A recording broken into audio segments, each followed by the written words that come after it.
After each weekly worship service, we never know what response we will receive at the door when we're greeting people. Every week it's different. Since last Sunday, I've had a few people ask, are Susan and Tricia really sisters? Are they twins? Ask her at coffee hour.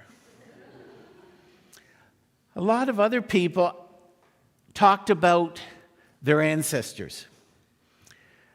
They shared with us, not only on Sunday, but through the week, about their DNA. They've told us how they've taken the tests, and it's actually changed their lives.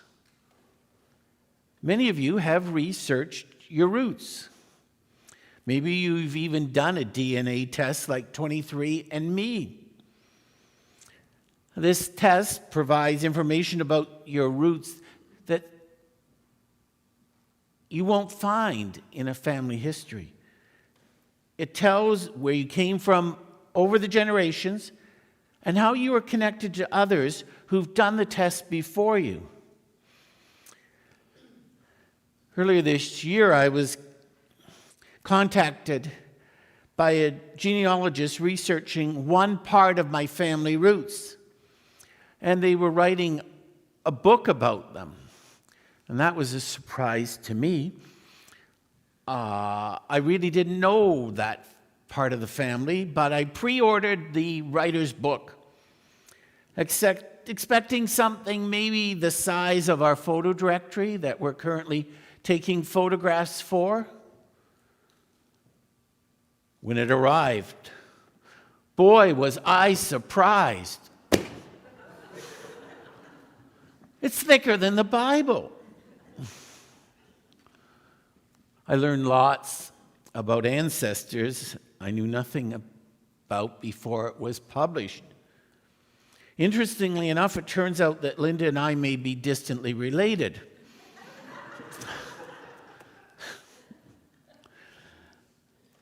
What a family tree. Even if you haven't done your own family tree,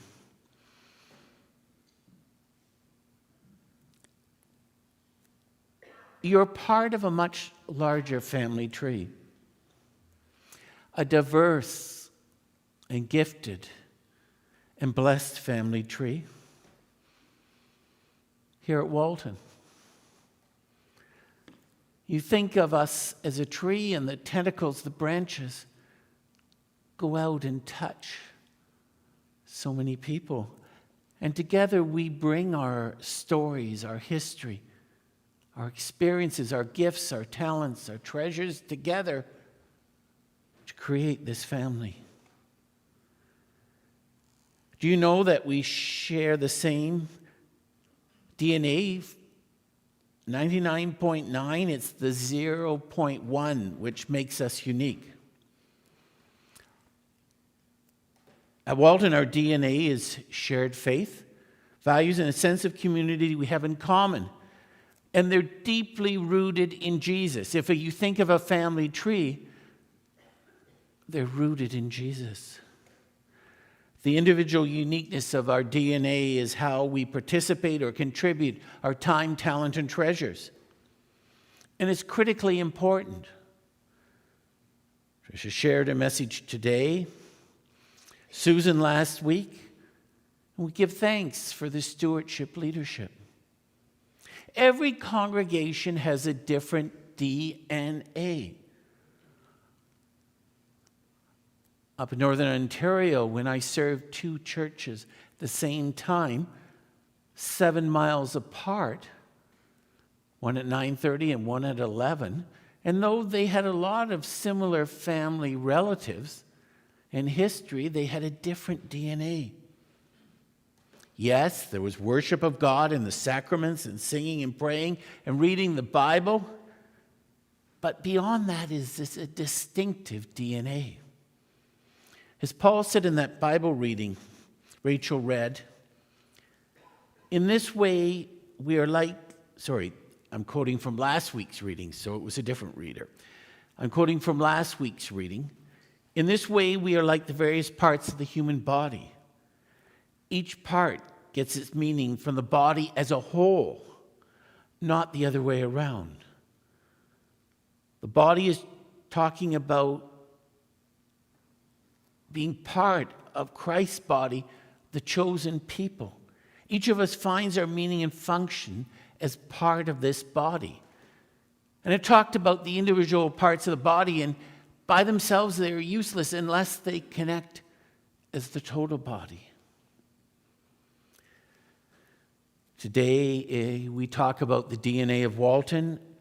As I said in last Sunday's message, often people move away from the area and they tell us they cannot find another church like Walton. They may join a local church, but often they do not stick. Some decide to make the drive back, and some of them are watching us virtually every week. Well, the uniqueness of Walton's DNA takes many forms, but most importantly, it takes you in the balcony, you on the east side, the west side, at the back, and those who are watching virtually, those who will be here at 11 o'clock, those who are away today, those who are working, those who are sick in hospital. Together we form what our DNA is. Today's message, Paul writes in his letter, "For we are co-workers in God's service. You are God's field, God's building. By the grace God has given me, I laid a foundation as a wise builder, and someone else is building upon it." The idea is we all do our parts. We add the bricks, we add the foundation, and someone builds upon it, or we build upon their foundation. Now, churches get into trouble using churchy terms. Sometimes we use church words, and it's a barrier to people beyond a worshiping people, beyond a congregation. Well, we try not to use many of them here at Walton, but we do use the word chancel and narthex. Mainly because it sometimes confuses people when I say, well, that item for you is at the back of the church. And for some people, this is the back of the church. For some people, that's the back of the church. So a chancel is this area at the front. A narthex is that area at the back, usually where the ushers are doing their ministry. But today I want to talk about one of those other church terms. And the word is sanctuary. Now, sanctuary, I think, is a word that's well known in society itself. I mean, how many beauty and health care facilities have the word sanctuary in them? The word, of course, for us refers to this place that we worship. The religious dictionary tells us that sanctuary has several meanings. Sanctuary is a sacred place, a consecrated spot, a holy site. And long before any of us, our ancestors in the faith dedicated this space, this sanctuary, to God. In this case, on the first Sunday of 1913. Sanctuary is the sacred part of a religious building, especially the part where the church altar or communion table is.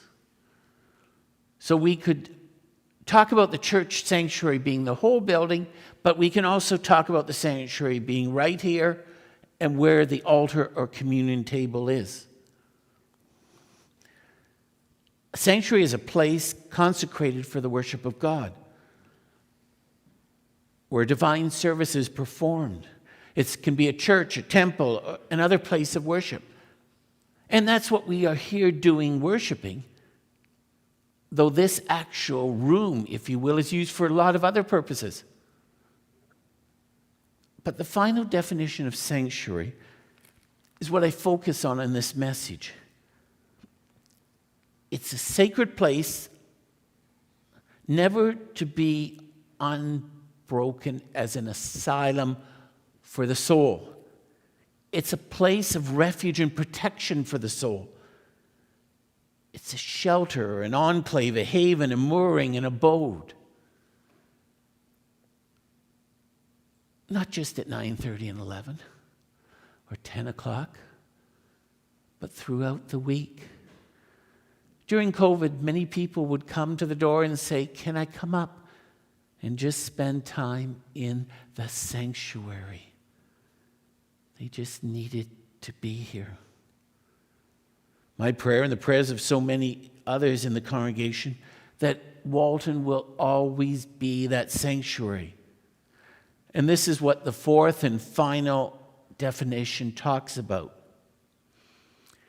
These last 2 weeks especially, I think this has been a place of sanctuary, away from, but to reflect on what's happening in the wider world. When we are surrounded in the press, on our phones, on the TV, by stories, by reports of wars and rumors of wars, we need a place of sanctuary, a safe place for our soul. So together, our DNA is creating Walton as a place of sanctuary, both literally and figuratively. Both literally and figuratively. Now, when we planned this service, little did we know back in the summer that our sanctuary would literally be challenged as a place of sanctuary by the crack over my head. But it will be repaired. The greatest challenge, or the greater challenge, is figuratively, not literally, but figuratively, that this is a sanctuary for people's souls.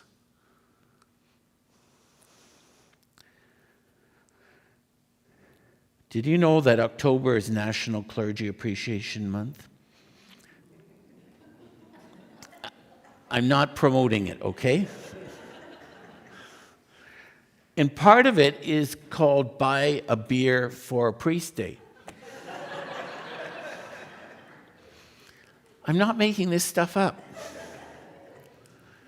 The idea is to appreciate the ministry of your priest.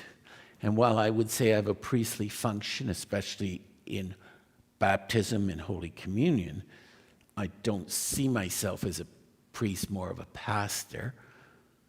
But the idea is you take your priest out for a beer. It goes back to St. Hopsward of Alliard, the first man to take his priest out for a beer. For the record, due to allergies, I'm not a drinker. And if I was, it probably wouldn't be beer. You can speculate what it might be. I don't think that we need Clergy Appreciation Month. I think we need National Volunteer Appreciation Month.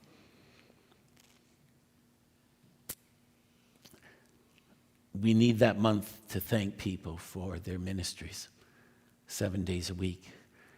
That appreciation, the people that give their time and talent, who travel a great distance, who come here and do something having worked a 10-hour day, or they've been looking after a loved one or young children, and that time they spend, or they're struggling with the effects of inflation and what they have in monetarily, they share with the ministry of the congregation. Last week I mentioned that volunteerism is the DNA of Walton. Walton, I think, is unique. We are blessed with such gifted volunteers in all aspects of our ministry. Well, this uniqueness of our DNA takes forms, many forms. But it does take volunteers. It does take money. Last Sunday, I spoke of a local congregation in the process of selling their property. They said they were selling it because they ran out of volunteers and they ran out of money. Today, Tricia, Susan, and myself ask you to personally help with those two elements critical to the long-term survival of any congregation. This is to allow Walton to more than survive, but to continue to flourish. A healthy DNA needs both volunteers and money year-round. So if you want to show your appreciation to how Walton has blessed your life, and this is part of what Tricia was talking about in her message, it's not about beer for the pastor. Though I'd be pleased to visit with you at an agreed upon time and location, ahead of time for a soft drink. What Walton's DNA needs moving forward is not more beer or gifts for the pastor. What Walton needs is time and talent and treasure. That those who are doing that continue. Maybe those who haven't considered it take action.